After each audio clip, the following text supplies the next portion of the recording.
음악은 따로 들려드립니다. 말로만 하는 음악 이야기. 1987년도에 백악관에서 레이 찰스 기념 연회가 있었는데 거기 이제 음악적 업적이 많은 대중가수부터 뭐 재즈 여러 사람들이 초대를 받았는데 마일스 데이비스가 초대를 받아갖고 좌석에 앉아 있었는데 옆에 어떤 백인이 마일스 데이비스를 이렇게 보더니 물어봤대요. 당신은 어떤 음악적 업적이 있길래 여기 와 있냐고. 마일스 데이비스가 누군지 몰랐던 거죠. 그 백인이. 그러니까 마일스 데이비스가 성격 유명하잖아요. 나는 음악의 흐름을 한 4-5번 바꿨는데 당신은 백인이라는 이유 말고 뭘 했길래 여기 앉아있냐고.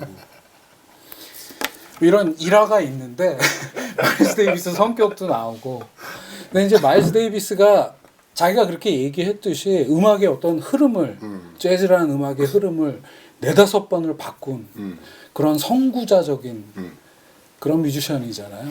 그러니까 오늘 마일스 데이비스 얘기를 해보려고 하는데 마일스 데이비스가 음악의 흐름을 바꾸는 그게 뭐 2번째일지 한 3번째일지는 바뀔 수 있을 것 같은데 마일스 데이비스가 1958년에 제가 생각할 때 한 2번째 혹은 3번째로 음악의 흐름을 바꾸는데 어떻게 누구와 함께 그런 음악의 흐름을 바꿨는지 그런 얘기를 좀 해보려고 하는데 58년도 마일스 데이비스가 이제 자신의 소규모 밴드인 마일스 데이비스 섹스텟을 그 전에는 퀸텟이었는데 섹스텟을 이제 만들어 갖고 음악을 하게 되고 59년에 카인드 오브 블루를 통해서 재즈의 흐름을 확 바꾸는 업적을 달성하게 되는데 카인드 오브 블루가 모달 재즈의 효시라고 하는데 그 모달 재즈라는 거를 처음 시도한 게 58년 초였기 때문에 58년이 굉장히 중요한 해라고 생각이 되고요.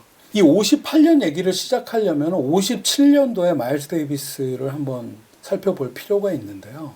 1957년은 마일스 데이비스한테 굉장히 심란한 한 해였던 것 같아요.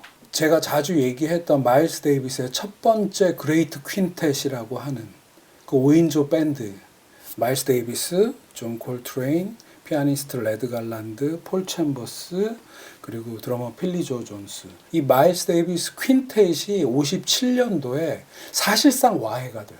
여러 가지 이유가 있었고 뭐 약물 문제, 뭐 지각을 한다 이래서 마일스 데이비스가 시쳇말로 약간 빡쳤는지 4월 달에 존 콜트레인과 드러머 필리 조 존스를 내쫓고요. 가을에는 레드 갈란드를 내보내요. 밴드. 그러니까 밴드가 사실상 와해가 된 거죠. 그러면 이제 마일스 데이비스가 가담하고 있었던 콜롬비아 레코드사에서는 큰일 났잖아요. 제일 잘 팔리는 밴드인데 밴드가 사실상 와해가 됐으니 그래서 콜롬비아 레코드에서는 아이디어를 마일스 데이비스와 함께 내는데 소규모 캄보 밴드 말고 좀 대규모 프로젝트를 해보자. 그래서 58년, 9년, 60년 이렇게 한 3년에 걸쳐서 마일스 데이비스와 편곡자 길 에반스와는 49년도에 벌스 오브 더 쿨을 같이 작업을 했었죠. 다시 뭉치게 해서 대규모 빅밴드 프로젝트를 진행을 한 2-3년간 하게 돼요. 그래서 나오는 앨범들이 57년에 마일스 어헤드, 58년과 59년에 작업을 했던 포기 앤 베스, 우리 소개한 적이 있었죠. 60년도에 나오는 스케치스 오브 스페인이라는 그런 대규모 빅밴드 프로젝트를 진행을 하게 돼서 마일스 데이비스는 소규모 밴드와 빅밴드 프로젝트를 같이 병행을 하고 있었던 거라고 보면 될 것 같아요. 57년도 얘기로 다시 돌아가서 다 멤버들을 해고한 다음에 마일스 데이비스가 57년 겨울에 프랑스 파리로 건너가서 거기에 루이말 감독의 사형대의 엘리베이터라는 영화 음악을 작업을 하게 되죠. 영화 필름 보면서 즉석에서 그냥 영화 주요 장면을 틀어달라고 그러고 즉석에서 프랑스 뮤지션들과 함께 굉장히 심플하게 그 즉흥 연주만으로 그냥 앨범을 한 4시간 만에 해치웠다고 하고 그게 영화 속에서 큰 힘을 발휘하게 되는 그러니까 마일스 데이비스의 저력이 나타난 거죠. 근데 마일스 데이비스가 12월에 이 앨범을 녹음하고 미국으로 돌아오면서 58년 1월 정도였던 것 같아요. 초에 다시 소규모 밴드를 모으기 시작해요. 그래서 원래 퀸텟 멤버였던 존 콜트레인, 레드 갈란드, 필리조 존스, 폴 챔버스가 다시 모이고요. 여기에 알토 색소포니스트 캐논볼 애덜리를 더해서 오늘 제가 얘기하고자 하는 58년도에 마일스 데이비스 섹스텟이, 그러니까 퀸텟 멤버에 캐논볼 애덜리가 참여를 했다. 그래서 이들이 내는 앨범이 마일스톤스라는 앨범을 내게 되는데, 오늘 첫 곡은 이 마일스톤 앨범에서 대표곡인 마일스톤 을 골라왔는데 58년 2월에 그리고 3월에 녹음을 했고 9월에 발매가 됐다고 하는데, 이 섹스텟 멤버들에게 마일스 데이비스가 요구한 게 있다고 해요. 그 당시 이제 모두가 하고 있는 음악, 그러니까 복잡하고 다양한 코드를 이용하는 어떤 그 비밥 혹은 하드밥의 언어 말고, 그런 어법 말고 몇 개의 한정된 음계와 코드만으로 그 새로운 시도를 한번 해보자. 이게 곧 모달 재즈인 건데, 이 앨범에서 마일스톤스라는 앨범을 녹음한 곡들을 보면 대부분은 그냥 기존에 있던 하드밥이나 블루스 같은 것들을 연주를 하는데, 한 곡, 이 마일스톤스에서는 1년 후에 카인드 오브 블루에서 꽃피우게 되는 모달 재즈를 시도를 하는 것 같아요. 선법, 즉 모드와 적은 코드에 입각한 연주를 통해서 되게 심플한 그런 새로운 즉흥 연주의 장을 한번 펼쳐보게 되는 건데, 그래서 이제 평론가들은 이 앨범의 이 곡, 마일스톤스라는 곡부터 마일스 데이비스가 모달 재즈를 시작하게 되었다, 이렇게 얘기를 한다고 하더라고요. 저한테 이 앨범이 좋은 거는 존 콜트레인과 캐논볼 애덜리가 한 곡 속에서 솔로를, 테너와 알토를 부는구나, 이것만으로도 충분히 의미가 있는 그런 앨범이어서 첫 번째로 한번 소개를 해봤고요. 이 앨범을 녹음하자마자 멤버 교체가 있게 돼요. 피아니스트 레드 갈란드가 다시 나가고 그 유명한 빌 에반스가 들어오고요. 드러머 필리조 존스 자리에 젊은 드러머 지미 캅이 들어오게 되죠.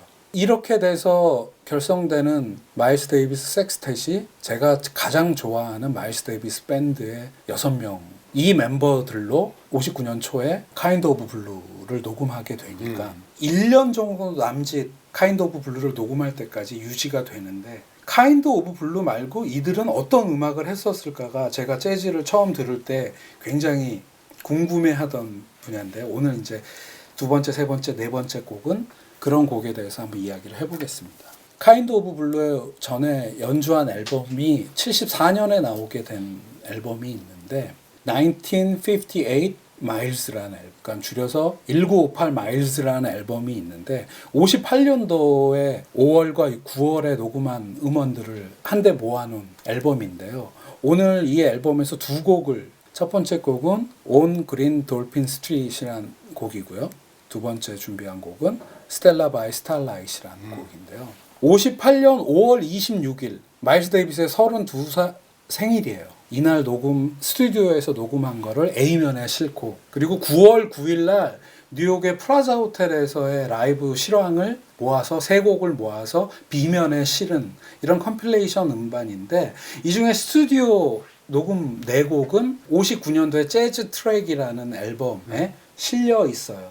이 마일스 데이비스 섹스텟에. 그러니까 카인드 오브 블루 전에 이들이 한 음악을 들을 수 있는 유일한 음악이었죠. 첫 번째로 고른 곡 On Green Dolphin Street은 약간 미드 템포인데요. 솔로를 이렇게 되게 고르게 들을 수 있는 장점이 있어서 말할 필요가 없는 그러한 훌륭한 연주가 담겨 있고요. 이 앨범에서 고른 두 번째 곡인 스텔라 바이 스타라이트는 뭐랄까, 이 앨범에서 가장 로맨틱한 곡이에요. 제가 가장 많이 찾게 되는 이 앨범에서 짧지만 강한 곡이다. 좀 아까 이 1958 마일스 앨범의 B면이 라이브 음원이라고 했었는데요. 그 라이브 음원을 모아서 73년도에 별도의 앨범으로 나오게 되는 앨범이 있는데, 그 앨범은 재즈 앳 더 플라자 볼륨 1이라는, 그러니까 1958년에 9월 9일 날 있었던 라이브 연주를 1973년에 모아서 냈는데, 이 앨범에서 네 번째로 Straight No Chaser라는 곡인데요.